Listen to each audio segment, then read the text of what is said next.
प्रधानमंत्री युवा स्वरोजगार की योजना हो, मेक इन इंडिया की योजना हो, महिलाओं के कल्याण के लिए बेटी बचाओ बेटी पढ़ाओ का अभियान हो, या फिर लोक कल्याणकारी योजनाओं में प्रधानमंत्री स्वच्छ भारत मिशन, प्रधानमंत्री आवास योजना, ग्रामीण और शहरी योजना हो, या फिर महिलाओं के कल्याण के लिए प्रधानमंत्री उज्ज्वला योजना, मातृ वंदना योजना, जननी सुरक्षा योजना, श्रमिकों के लिए या फिर समाज के प्रत्येक तबके के लिए हो, या हमारे अन्नदाता किसानों के लिए प्रधानमंत्री किसान सम्मान निधि और प्रधानमंत्री फसल बीमा योजना जैसी अभिनव योजनाएं आजाद भारत ने पहली बार शासन की योजनाओं को डीबीटी के माध्यम से अपने खाते तक पहुंचते हुए देखा है। यह चमत्कार जो आज हुआ है, यह तब जब डिजिटल इंडिया की क्रांति का लाभ बिना भेदभाव के समाज के प्रत्येक तबके को मिला, और उसी डिजिटल क्रांति की योजनाओं से लाभान्वित 2 लाभार्थी समूह को यहां पर आज आमंत्रित किया गया है। यह हम सबका सौभाग्य है कि यह वर्ष देश की आजादी का अमृत महोत्सव का वर्ष है। अभी 15 अगस्त 2022 को इस देश ने अपनी आजादी के 75 वर्ष पूरे किए हैं। हर व्यक्ति सौभाग्यशाली है कि हम सब अपनी आजादी के अमृत महोत्सव के कार्यक्रम को अपनी आंखों के सामने देखें। प्रधानमंत्री जी के विजनरी संबोधन को हम लोगों ने सुना है, और आगामी 25 वर्ष की उस कार्य योजना को, जो अमृत काल के लिए जब देश अपनी आजादी का शताब्दी महोत्सव मना रहा होगा, उस समय जिन लोगों की उम्र 50 वर्ष की होगी, वे 75 वर्ष क्रॉस कर चुके होंगे। जो लोग अभी युवा हैं, ये युवा उस समय अपने अधेड़ उम्र में जाकर के समाज जीवन के विभिन्न क्षेत्रों में कुछ नया कर रहे होंगे, और उस समय की एक व्यापक कार्य योजना, आगामी 25 वर्ष की एक व्यापक कार्य योजना प्रधानमंत्री जी ने आप सबके सामने प्रस्तुत की है, पूरे देशवासियों के सामने प्रस्तुत की है। और उस कार्य योजना का जो महत्वपूर्ण आयाम हो सकता है, वह कैसे परिवर्तनकारी हो सकता है, हमने इस सदी की सबसे बड़ी महामारी के दौरान देखा है। इस सदी की सबसे बड़ी महामारी कोरोना, आपने देखा होगा, बेहतरीन प्रबंधन के माध्यम से प्रधानमंत्री मोदी जी के नेतृत्व में भारत ने दुनिया के सामने अपनी प्रबंधन क्षमता का लोहा मनवाया है। आज WHO हो या दुनिया का कोई भी बड़ा से बड़ा शक्तिशाली देश, वह भारत के कोविड प्रबंधन की सराहना करता है, प्रधानमंत्री मोदी जी के कोविड प्रबंधन की सराहना करता है।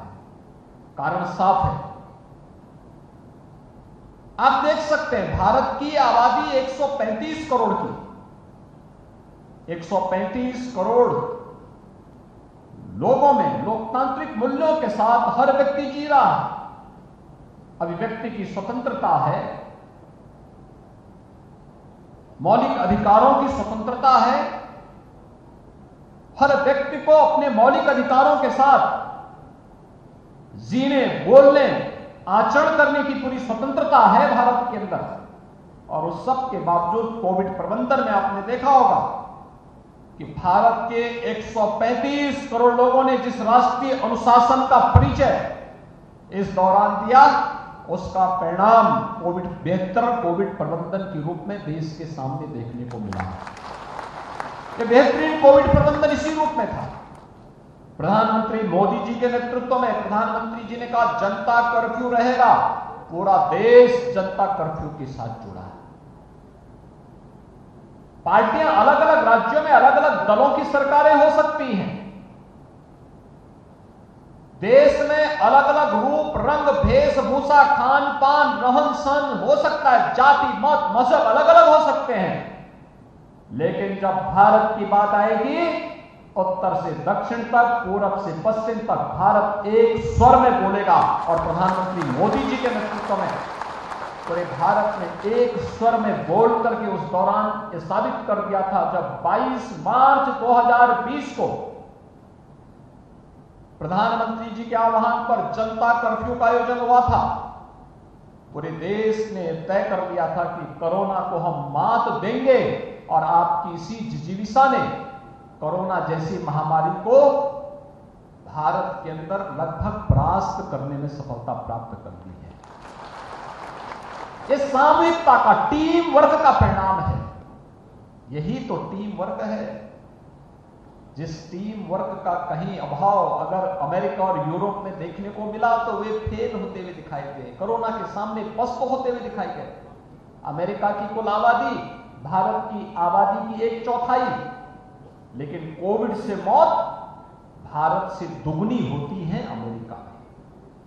और यही है, बिना भेदभाव के 200 करोड़ वैक्सीन की डोज भारत के अंदर मिल जाना, फ्री में मिल जाना, फ्री में टेस्ट, फ्री में उपचार, 80 करोड़ लोगों को फ्री में राशन की व्यवस्था, यह पहली बार हुआ। और यह किसी भी सरकार की उस कार्य पद्धति को प्रदर्शित करता है कि वह तकनीक का ही उपयोग नहीं कर रही है, टेक्नोलॉजी के साथ साथ सरकार की संवेदनशीलता का भी प्रदर्शन करने की एक अग्नि परीक्षा थी कोरोना। और सरकार की कार्य योजनाओं ने उस अग्नि परीक्षा में खरा उतर करके भारत की जनता जनार्दन की सेवा के लिए पूरी ताकत झोंक करके जीवन और जीविका दोनों को बचाने का जो अभिनव प्रयास किया, उसके परिणाम हम सबके सामने हैं। हम सफल इसलिए थे क्योंकि हमारे पास राष्ट्रीय अनुशासन था। हम सफल इसलिए थे क्योंकि हम तकनीक को भी अपनाने के लिए तैयार थे, और आवश्यकता पड़ेगी तो तकनीक के माध्यम से, डीबीटी के माध्यम से हर व्यक्ति के खाते में पैसा जाता हुआ दिखाई दिया। और इसीलिए जो तकनीक का क्या उपयोग है, यह हमारे लिए बहुत महत्वपूर्ण है। भाइयों बहनों, हम सबको इस बारे में ध्यान रखना होगा कि आज जिन 2 महत्वपूर्ण क्षेत्रों को यहां पर आमंत्रित किया गया है, उसमें एक प्रधानमंत्री स्वामित्व योजना है। भारत ग्रामीण अर्थव्यवस्था पर आधारित देश है। आज भी हमारी लगभग 65 से लेकर 70% आबादी पूरे देश की गांवों में निवास करती है, लेकिन ग्रामीण क्षेत्र में अधिकतर जो आवास थे, वे आवास गांव की आबादी के जमीन पे बने हुए थे। अगर किसी गरीब का मकान अगर पुराना होने के कारण, किसी आपदा के कारण गिर गया, तो वह दोबारा वहां पर अपना मकान बनाने के लिए उसको बड़ी कवायद करनी पड़ती थी। कभी कभी दमन उस पर कब्जा कर लेते थे, वो माफिया कब्जा कर लेते थे। गलत लोग सत्ता में काबिज हैं तो वे लोग गरीब का जीना हराम कर देते थे। और इसीलिए योजना चलाई कि जहां पे जिसका आवास हो ग्रामीण क्षेत्र में, उसको उस जमीन का मालिकाना अधिकार भी मिले। और इस दिशा से टेक्नोलॉजी का उपयोग किया गया। पहली बार टेक्नोलॉजी का उपयोग किया गया। ड्रोन टेक्नोलॉजी उत्तर प्रदेश के अंदर हम लोगों ने सभी 75 जनपदों में ड्रोन से गांव-गांव का सर्वे करवाया। सर्वे कराने के बाद फिर नक्शे के अनुसार उस गांव में जाकर के चूना छिड़क करके उसकी पूरी मैपिंग करवाई। फिर ग्राम पंचायत की खुली बैठक हुई, और फिर उस प्रस्ताव के बाद फिर घरौनी तैयार होती है, और घरौनी तैयार होकर के फिर जिसका जहां पे मकान है उसको वहां का मालिकाना अधिकार देने का कार्रवाई भी शुरू हुई। अब तक हम 34 लाख से ग्रामीण आबादी को 34 लाख से अधिक परिवारों को यह मालिकाना अधिकार दे चुके हैं। और हमारा प्रयास है कि 15 अगस्त 2023 तक उत्तर प्रदेश की सभी परिवारों को इस सुविधा से हम आच्छादित कर देंगे, कोई भी उससे वंचित नहीं रह पाएगा। ग्रामीण क्षेत्र में आदि से अधिक विवादों का समाधान तकनीक के माध्यम से हम करने जा रहे हैं। लेकिन साथ साथ एक और काम, हमारा युवा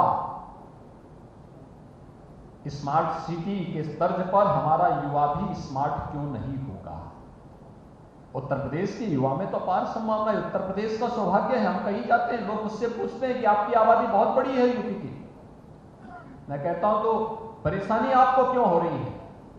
ये 25 करोड़ की आबादी पर हमें गर्व की अनुभूति होती है कि हमारे प्रदेश में 25 करोड़ की आबादी है, और ये 25 करोड़ की आबादी हमारे लिए एक उपलब्धि है, क्योंकि हम देश और दुनिया के अंदर कहीं जाते हैं तो हम ये बोल सकते हैं कि मेरे पास सबसे ज्यादा युवा है, मेरे प्रदेश में सबसे ज्यादा युवा है, सबसे अच्छे युवा हैं, सबसे ऊर्जावान युवा हैं और सबसे प्रतिभाशाली युवा मेरे पास यूपी के अंदर हैं। लेकिन उस युवा को भी समय के अनुरूप लेके चलना है, और उसके लिए हम लोगों ने तय किया 2 प्रकार की स्कीम।